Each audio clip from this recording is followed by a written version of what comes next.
point, focal point. Right there. That's the location where the beam is narrowest. Guys, remember, at our focal point or our focus, that's where we have the best lateral resolution. Okay? We're going to have the best lateral resolution at the focus. Okay? That's where our best lateral resolution is. Remember, lateral resolution is determined by the width of the beam. Okay? It's determined by the width of the beam. Okay? Axial resolution is determined by the spatial pulse length. Okay? I'm going to hammer that into your head, guys, because you can't forget that. You can't forget that. Lateral resolution is determined by the width of the beam. The width of the beam. All right? Again, so the focus, the point, this whole line right here, where this beam is narrowest, okay? Where it's the smallest, okay? For this shaped element, the width of the sound beam at the focus is half the width of the beam as it leaves the transducer. Okay? So if our diameter of our crystal is 20 millimeters, then that means the diameter at the focus is going to be 10 millimeters, because it's going to be half the width of the beam from as it leaves the transducer. Okay? And if you can see right here, it looks about half of that size, right? Mm-hmm. Where the focus is to the transducer diameter. All right? Other ways to describe the focus, guys, many ways to describe the focus, okay? It's going to be the end of the near zone, right? Our near zone ends at the focus, right? Mm-hmm. So the end of the near zone, that's going to describe our focus, okay? Also, the beginning of the far zone, okay? Our far zone starts at the focus, and it continues as the beam diverges, okay? Or it can be known as the middle of the focal zone. I already said that, okay? No little different descriptions because I'm going to use all of them, okay? All of them, all right? Any questions on the focus? The point of the beam, location where the beam is narrowest.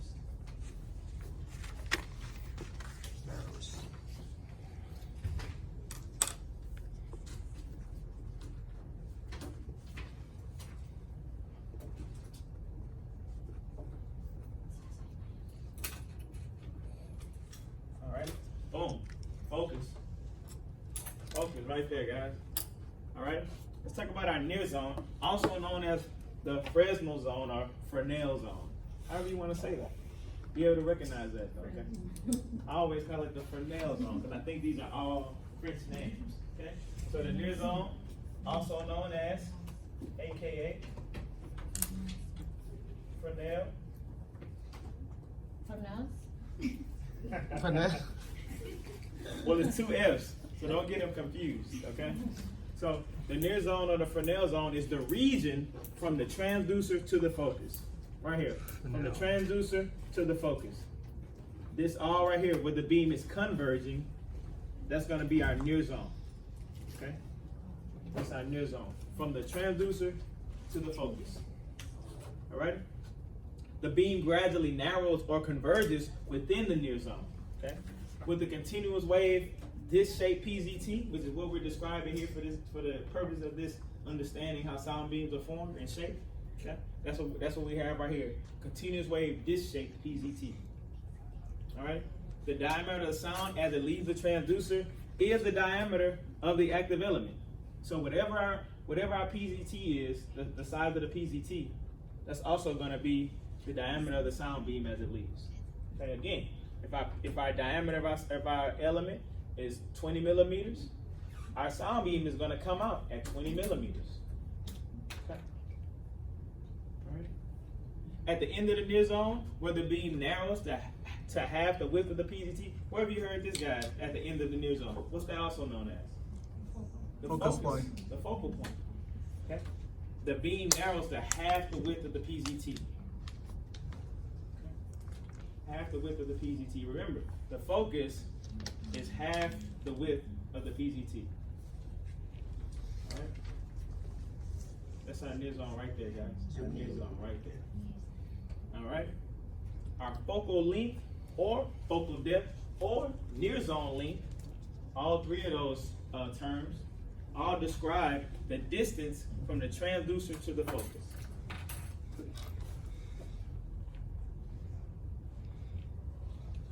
distance from the transducer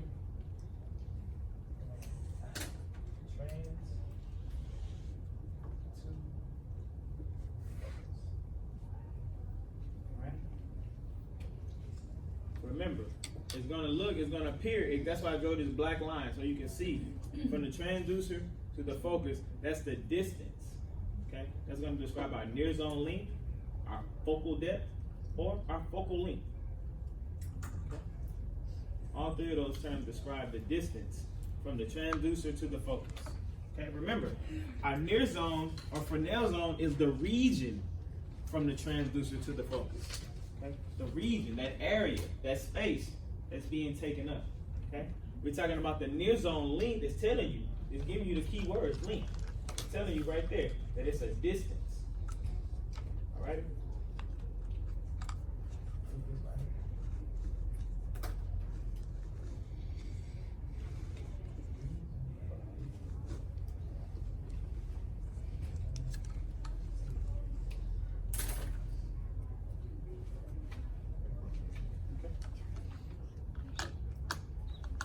Let's talk about our far zone, guys, also known as our Fraunhofer zone. Again, guys, super important that you know these terms or these synonyms related to the far zone and the near zone. Okay, so Fresnel, that's going to be our near zone.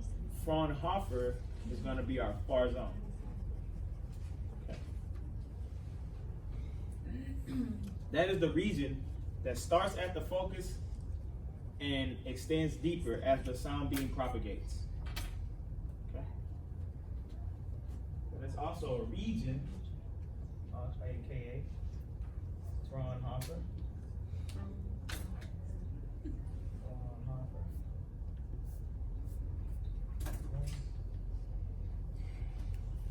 Region on focus and extends deeper.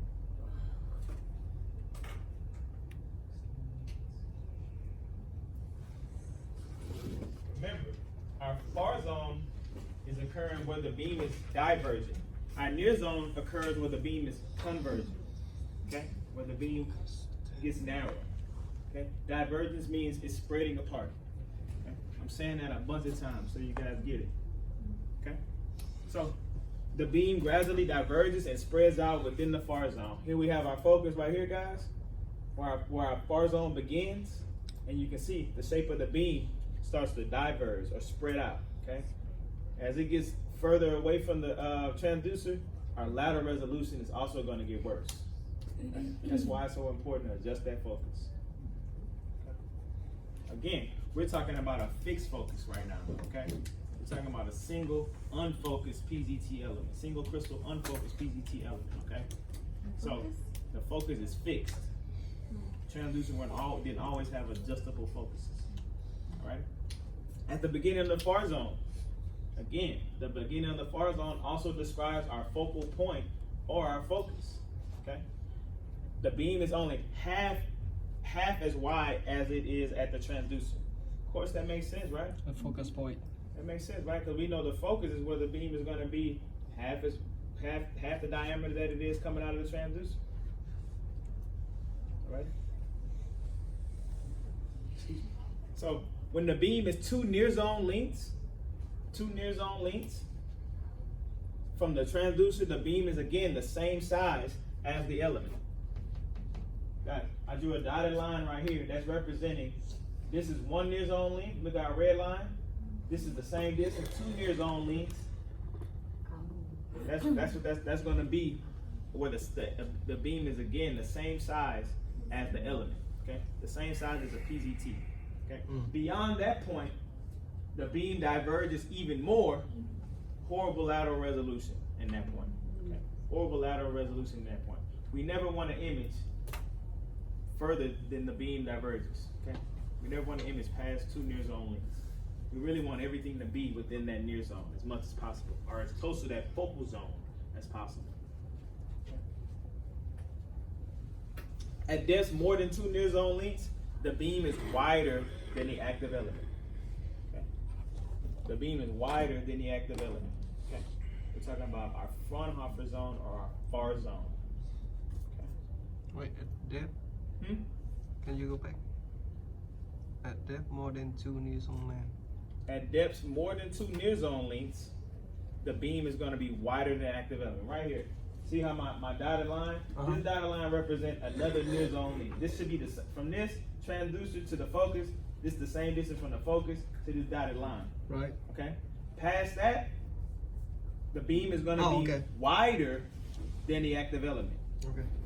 It's going to be wider because the beam is just going to continue to diverge. It's going to continue to spread apart. All right. All right. Thank you, sir. That is our far zone or our Fraunhofer zone. All right. Okay. And last, we have our focal zone, guys. Our focal zone. That's the region around the focus where the beam is relatively narrow.